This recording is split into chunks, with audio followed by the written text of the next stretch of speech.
ब्राह्मण लीडर वो कहा जाएगा जो पीड़ित ब्राह्मणों की आवाज बनने के लिए सीना ठोक के सड़क पर उतर करके आंदोलन किया हो। तो मुलायम सिंह के दरबारी हैं माता प्रसाद पांडे जी, उन्हें ब्राह्मण लीडर न कहा जाए। सीना ठोक के बुलाए कि मैं सभी ब्राह्मण संगठनों को, सवर्ण संगठनों को बुलाता हूं और अपनी उनकी पीड़ा मैं सुनूंगा और निराकरण करूंगा। अब बरसात आ रहा है तो बीवर से तमाम पीले मेढक ट्रैक्टर की आवाज आपको सुनाई देगी उनकी तरह। पवन पांडे, माता प्रसाद पांडे, ये लोग ब्राह्मण नहीं हैं, ये टिकटार्थी हैं। राजेंद्र नाथ त्रिपाठी 430 सीटों पर 2 घंटे के भीतर उत्तर प्रदेश में अपने निर्दल प्रत्याशी और उम्मीदवार खड़ा कर सकता है। सनातन और संस्कार के विपरीत आचरण सुश्री मायावती जी ने जो किया है। अखिलेश यादव जी ने जिस तरीके से ब्राह्मण को टिकट देकर आगाज किया है, 2027 के चुनाव में एक बड़ा दांव खेल सकती है सपा। उत्तर प्रदेश की राजनीति एक बार फिर से ब्राह्मणों के पाले में जाती हुई दिखाई पड़ रही है। तमाम राजनीतिक दल लगातार इस बात का दावा कर रहे हैं कि ब्राह्मण हमारे साथ हैं, ब्राह्मण हमारे साथ हैं, ब्राह्मण हमारे साथ। लेकिन कहीं ना कहीं ब्राह्मण भी अब कंफ्यूज हो गया कि हम रहें किसके साथ। एक तरफ भारतीय जनता पार्टी दावा कर रही, दूसरी तरफ समाजवादी पार्टी ने ब्राह्मणों का सम्मेलन कर दिया। बसपा अलग कह रही कि ब्राह्मण हमारे साथ।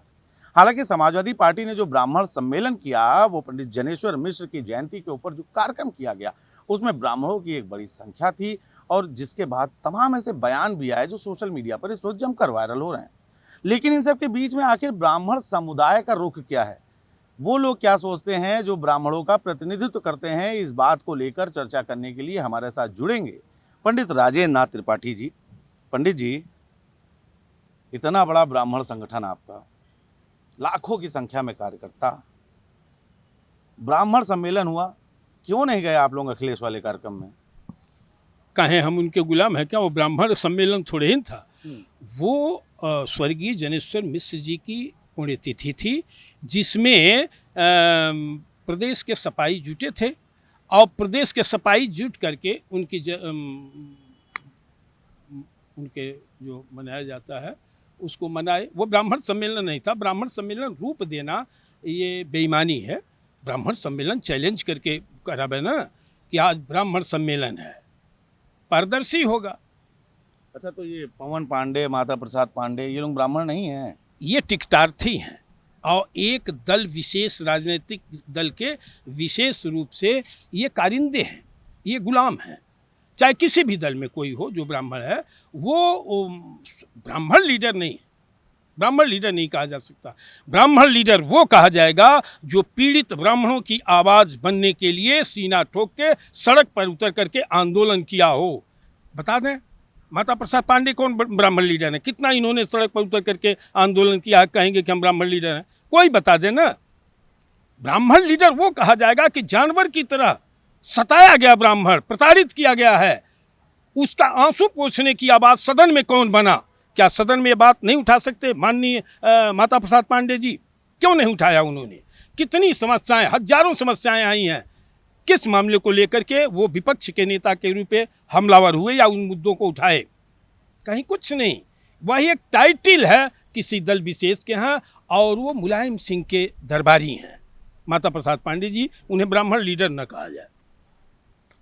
पंडित जी, अखिलेश यादव ने जनेश्वर मिश्र की जयंती पर घोषणा कर दी कि अयोध्या से टिकट दे दिया, विधानसभा की घोषणा कर दी, पवन पांडे चुनाव लड़ेंगे। आखिर क्या चाहते हैं आप लोग? मतलब किस तरीके का सम्मान चाहते हैं, क्या चाहते हैं? नहीं, एक टिकट की घोषणा कर दिए, प्रदेश की समस्या ब्राह्मणों की खत्म। पवन पांडे को टिकट देने का मतलब कि ब्राह्मण समाज की समस्याएं खत्म हो गई।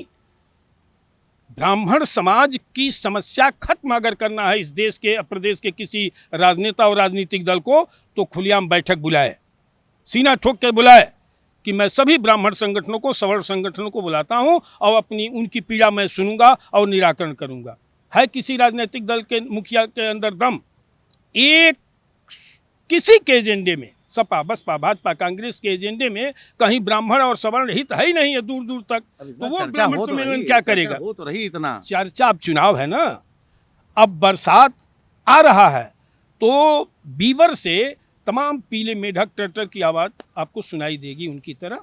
यही हालात है। लेकिन अब की बार ब्राह्मण और ऊंची जात के लोग, चाहे यूजीसी हो, दलित एक्ट हो, तमाम समस्याएं हैं जिन्हें लेकर के एकदम आंदोलित है और अपना प्रतिशोध लेगा। चाहे वो सभी दलों को देखा है ना, सभी ऐसा- दलों ऐसा सरकारों को नहीं- ऐसा देखा। नहीं लगता है कि अखिलेश यादव जी ने जिस तरीके से ब्राह्मण को टिकट देकर आगाज किया है 2027 के चुनाव में एक बड़ा दांव खेल सकती है सपा?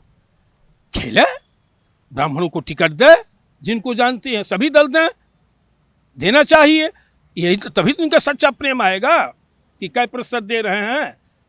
ये ब्राह्मणों को टिकट दें, सर्वाधिक टिकट दें, लेकिन वोट उनको कौन देगा? ब्राह्मण समाज देगा ना। तो फिर ब्राह्मण समाज की पीड़ाओं को जाने ना, केवल टिकट देने से ब्राह्मण साथ नहीं जाए। पीड़ा बता रहे थे, पवन पांडे हैं, उनका एक बयान खूब वायरल हुआ।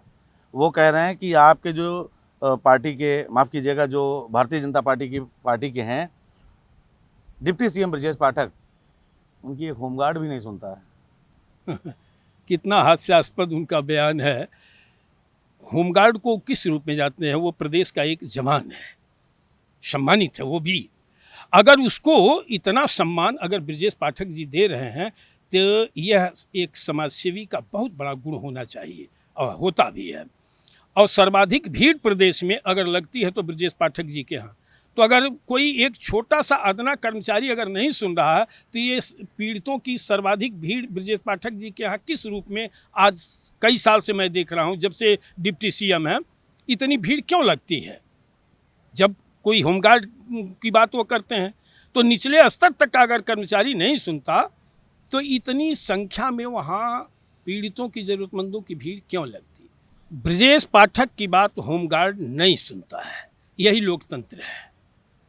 लोकतंत्र की असली परिभाषा यही है कि हर व्यक्ति अपनी बात किसी से कह ले खुल करके। यही लोकतंत्र है, राजतंत्र नहीं है, ये लोकतंत्र है।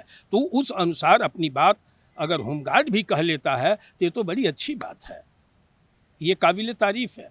जो आरोप यह लगा रहा है उसको जानना चाहिए कि जिन हालात से पीड़ित गुजर रहा है, जरा उस पर एक बार दृष्टि रखें।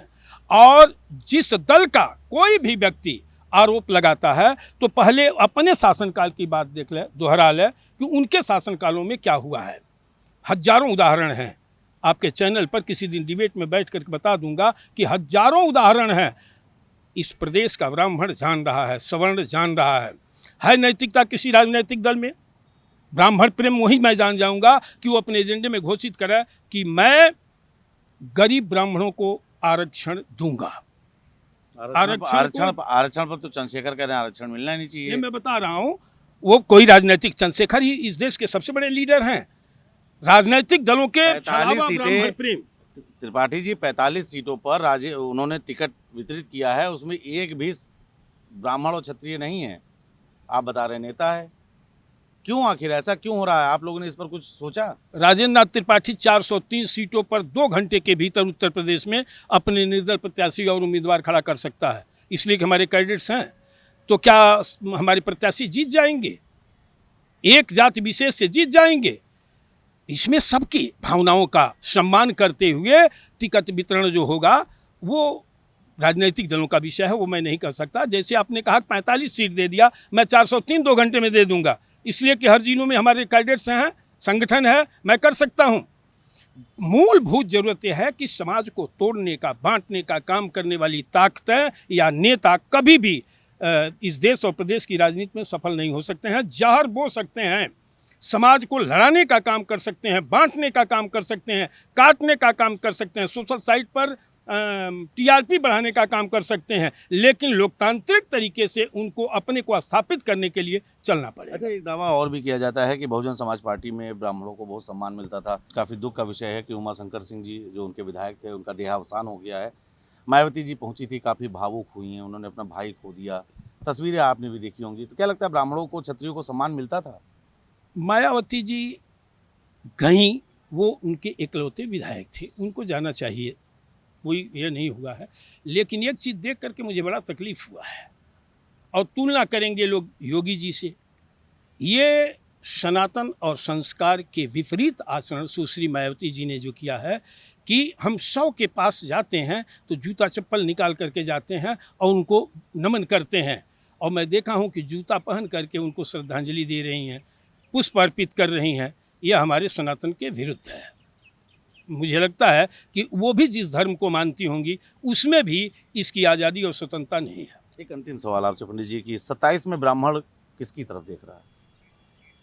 अभी जो मैं 2 चरण में शुरू करने जा रहा हूँ प्रबुद्ध जागरण यात्रा, उसमें प्रथम चरण में ये लगा है कि ब्राह्मण बुरी तरह से नाराज है, लेकिन किंग कर्तव्य विमूढ़ है। अभी निर्णय में नहीं है कि वो जाएगा कहाँ, अभी ये तय नहीं है, इसलिए कि मैं जो बतलाऊंगा रिपोर्ट एकदम एग्जैक्ट दूंगा आपको। द्वितीय चरण हमारा 16 से शुरू हो रहा है। 3-4 चरण यात्रा करने के बाद मैं आपके चैनल पर स्पष्ट बता दूंगा कि 2027 में ब्राह्मण करेगा क्या। नब्ज टटोल लिया आपने। ठीक, बिल्कुल। तो आप पंडित राजेंद्र नाथ त्रिपाठी हैं, एक बड़ा बयान उनका आया, उन्होंने साफ तौर पर कहा है कि जिस तरीके से ब्राह्मणों की स्थिति है, ब्राह्मण अभी किंग कर्तव्य मूढ़ की स्थिति में है, ये एक बड़ी नब्ज टटोली है। और इसके साथ ही उन्होंने समाजवादी पार्टी के द्वारा ब्राह्मण सम्मेलन किए जाने पर सवालिया निशान उठाए। उन्होंने साफ तौर पर कह दिया है कि समाजवादी पार्टी का सम्मेलन ब्राह्मणों का नहीं बल्कि उन्हीं के पार्टी के ब्राह्मण नेताओं का था। और उन्होंने चैलेंज भी दिया है कि समाजवादी पार्टी मुखिया अगर चाहें तो एक ब्राह्मणों का पृथक सम्मेलन करके देख लें कि उनके साथ कितने ब्राह्मण हैं। वहीं पवन पांडे के द्वारा ब्रजेश पाठक पर दिए गए बयान को लेकर भी उन्होंने आपत्ति दर्ज कराई। उनका साफ तौर पर कहना है कि सरकार में जिस तरीके से मानव मूल्यों की रक्षा की जाती है, लोकतांत्रिक व्यवस्था की रक्षा की जाती है, अगर ऐसा होता है तो ये लोकतंत्र है, राजतंत्र नहीं है। अगर एक होमगार्ड की बात, अगर ब्रजेश पाठक की बात एक होमगार्ड नहीं सुन रहा तो यह लोकतांत्रिक व्यवस्था है। सहयोगी सौरभ के साथ एशियन न्यूज़ के लिए लखनऊ से मैं नीतीश मिश्रा।